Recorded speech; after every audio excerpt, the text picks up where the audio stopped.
Are you searching for your true spiritual path, but feel lost in the endless noise of modern life? Have you ever wondered, what if the compass you're looking for isn't out there, but hidden deep within you?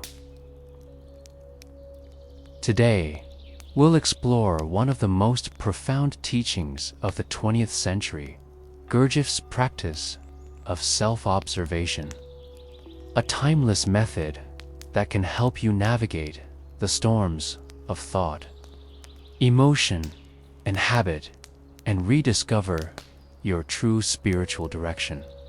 So sit back, take a deep breath, and let's begin this inner journey. One that doesn't promise easy answers, but offers something far greater: clarity and presence. 1. The inner GPS. Why self-observation matters now. As we grow older, many of us begin to reflect more deeply on life, on meaning, purpose, and what lies beyond our daily routines. We've seen much, done much, and yet, sometimes a quiet question arises within us. What now? What truly matters? In a world overflowing with spiritual teachers, online gurus, and self-help trends, it's easy to lose our way.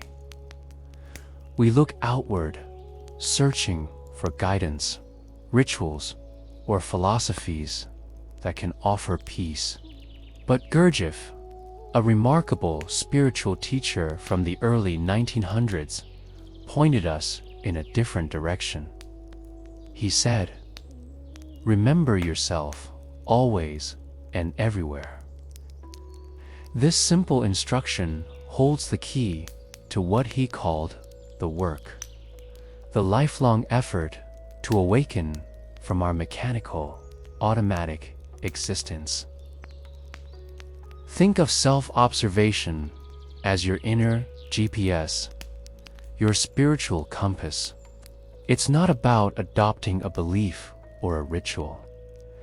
It's about developing awareness, learning to watch your thoughts, feelings, and actions as they happen. Gurdjieff believed that we live most of our lives in a state of sleep. We react automatically, repeat patterns, and mistake fleeting emotions for our true selves. But when we begin to observe, truly observe, we start to wake up. An awakening, according to Gurdjieff, is not some mystical event in the distant future. It begins in the smallest, most ordinary moments of our lives, while drinking tea, speaking with a friend, or sitting quietly in the evening light. Self-observation isn't about judging or fixing yourself. It's about seeing clearly, honestly, without excuses or resistance. For seniors, for those who have lived and reflected, who have known joy and sorrow, this practice can bring a deeper peace. It transforms aging from a decline into a deepening, from restlessness into revelation. 2. Beyond mere introspection, Gurdjieff's unique approach. You might think, I already reflect on myself. I journal, I meditate. But Gurdjieff's approach to self-observation is very different. It's not passive. It's active observation, a deliberate, moment-to-moment attention to what is happening inside you right now. Gurdjieff spoke of the many eyes, the idea that we are not one single self, but a collection of smaller selves, each with its own desires, fears, and opinions. One I wants to exercise, another I wants to rest. One I feels generous, another feels jealous or resentful. When you start observing yourself, you begin to notice this inner crowd. You might say, I am angry, but tomorrow you might feel kind and say, I forgive. So which I is real? Through observation, we start to see that our thoughts and emotions are constantly changing, mechanical, reactive, conditioned by the past. And beyond them, there is something else, something silent, aware, and unchanging. That is what Gurdjieff wanted us to find our real I. To begin, you don't need hours of meditation. You can start with small moments throughout the day.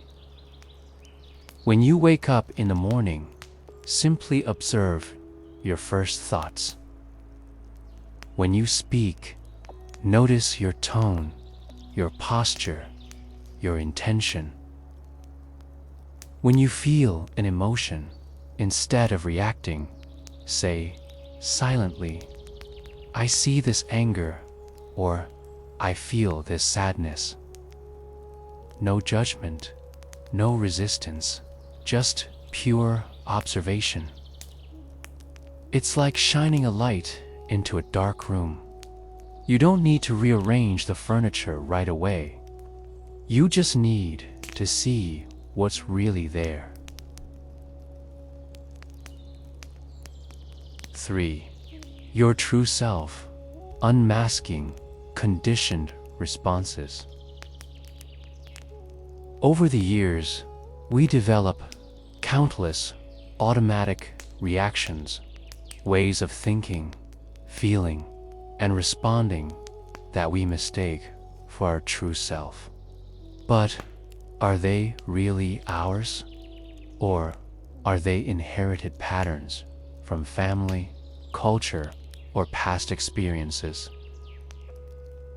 Gurdjieff invited us to look closely. When anger arises, observe. Where does it begin? In the body, the chest, the breath. When fear appears, can you feel its subtle grip, the tightening of muscles, the quickening of the heart? By observing these reactions, we begin to see that emotions and thoughts are not us. They pass through us, like clouds drifting across the sky. Gurdjieff taught that human beings have several centers: the intellectual, emotional, and physical centers. In most people, these centers are out of balance. We may overthink, but rarely feel deeply. Or we may be ruled by emotions and forget reason. Through self-observation, we begin to notice which center dominates our life. This awareness itself creates balance. And here's the difficult part, the uncomfortable truth that Gurdjieff emphasized. When we begin this work, we will see not only the noble parts of ourselves, but also the small, selfish, fearful, or lazy aspects. He said, man cannot see himself without suffering. Yet, this suffering is sacred. It's the pain of honesty, the moment when the false begins to dissolve and something true begins to awaken. To the wise elder, this process is deeply familiar. Aging naturally strips away illusions, roles, ambitions, identities. Self-observation continues that process consciously, allowing the spirit to shine through the personality. 4. The spiritual compass in action. Real-world transformation. Let's imagine a few simple examples of how self-observation can quietly transform your daily life. Example 1. You're having a conversation with a family member. They say something that irritates you. Normally, you'd react, maybe raise your voice, maybe withdraw. But this time, you pause. You feel the heat of irritation rising. You notice it. You watch it without acting. In that pause, that 1 second of awareness, something miraculous happens. You are no longer the anger. You are the observer. That moment of seeing changes everything. You respond instead of reacting. The energy of conflict begins to dissolve. Example 2. You're sitting alone, and a wave of sadness washes over you. Instead of running from it through TV, phone, or distraction, you sit quietly and watch. You see how the body feels heavy, how the thoughts start spinning stories about the past. You don't fight it, you just observe. Slowly, you realize that you are not the sadness, you are the one witnessing it. This shift from being the emotion to observing the emotion is the first step toward awakening. Over time, such moments accumulate. You start noticing how your mind works, how your emotions rise and fall, how your body reacts. You begin to live more consciously. You make choices with clarity rather than habit. Gurdjieff called this process moving from sleep to wakefulness. It doesn't happen overnight, but each small act of observation is like turning a dimmer switch toward light. As the light grows, your life, no matter your age, begins to feel guided again. You no longer need external approval or direction. You begin to sense your own inner compass. It's quiet, subtle, but unmistakable, and it always points toward truth. 5. Embarking on your observational journey. So, how do you begin this journey of self-observation today? Start small. Choose 3 moments each day to practice. Morning, as you wake up, take 1 conscious breath and notice your state: calm, tired, restless, content. Afternoon, during a conversation, observe your tone and your body language. Evening, before sleep, recall your day. Not to judge it, just to see what you remember. These micro moments of awareness accumulate power. Slowly, you start to live with a quiet inner presence. As you deepen your practice, you might explore some of Gurdjieff's classic works. such as Views from the Real World or In Search of the Miraculous by P.D. Ouspensky, one of his devoted students. These writings may appear complex at first, but if you read them with patience and openness, their meaning will begin to unfold within your own experience. You can also combine self-observation with other gentle practices, walking meditation, mindful breathing, or quiet reflection. They all nourished the same quality, presence. 6. The ongoing path, a lifelong spiritual practice. Self-observation is not a technique to master once and move on. It's a lifelong practice, one that grows richer with age and experience. In youth, we chase knowledge. In maturity, we chase understanding.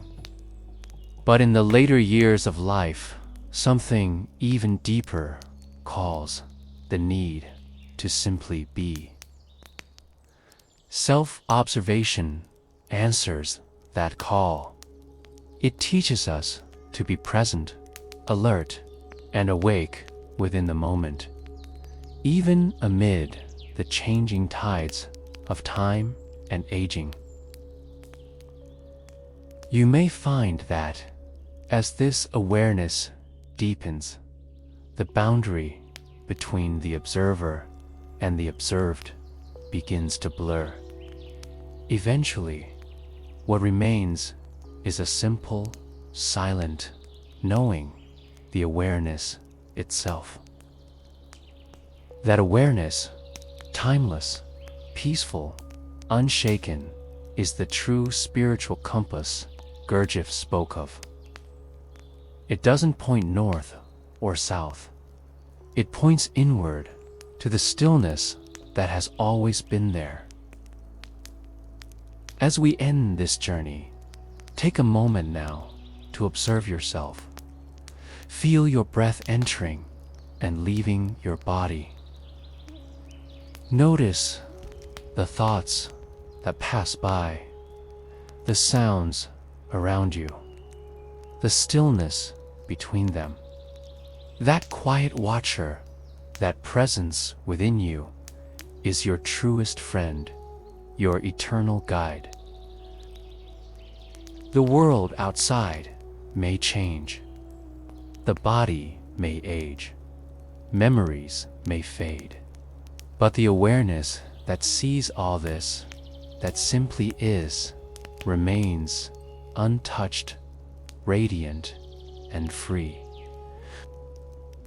So whenever you feel lost or uncertain, don't look outward. Turn inward. Observe. Listen, because the compass you seek has always been within you. If this message resonates with you, share it with someone who may need a moment of reflection today. And remember, self-observation is not about perfection. It's about presence. Until next time, may you walk your path with awareness and peace.